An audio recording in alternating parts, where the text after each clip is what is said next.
ট্রেনে যাত্রা।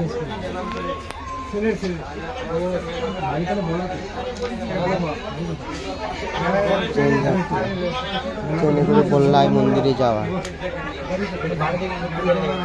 ভালোই ভিড় হয়েছে।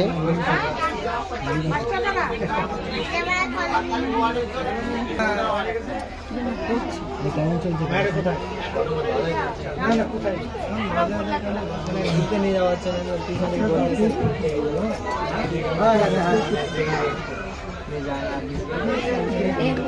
কতজনের কত রকম কথাবার্তা।